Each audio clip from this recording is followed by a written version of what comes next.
noloshayda intaan leegaa intay halkaas alxarawi gaadhayeen weligay ma arag wax qabad la qabyaaladii inuu ilaahay u dhabeeyo waxaan ka codsanayaa shacabka Jamhuuriyadda Soomaaliland inaan ninkaas dhalinyarta ah ee ku soo baxay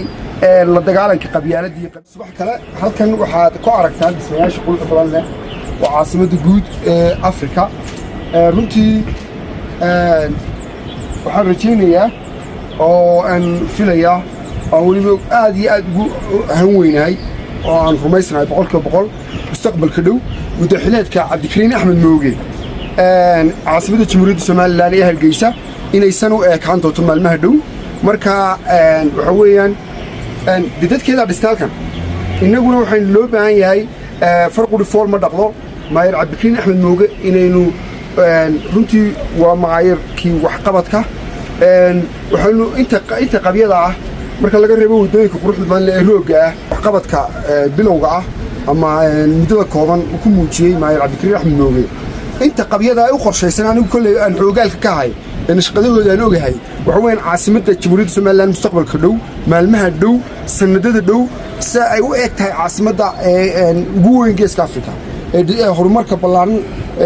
laga sameeyay inay ka sii ficlaan doonto oo ka sii qurux badnaan doonto waxaan ilaahay ka baryayaa inuu hadafka iyo himilada iyo wax qabadka uu rajaynayo Cabdikariin Axmed Mooge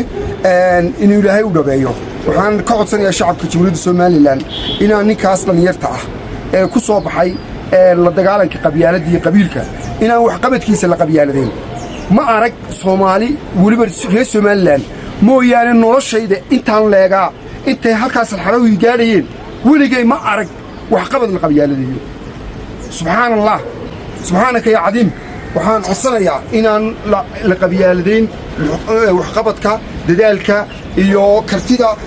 ilaahay raalliha ka noqdee maayirkeena ilaahay baa inoo soo diray ilaahay baa inaga dhaliyay weli ducaynaynaa aamiin dhaha ilaahayow himilada iyo wax qabadka iyo hamigiisa oo uu nala doonayo ee caasimadda Jamhuuriyadda Soomaaliland iyo dalkiisaba uu la rabo ilaahayow rumee yaa aamiin yaa aamiin آمينتا بضيع يا ربي هنا لو دعيو بالله توفيق.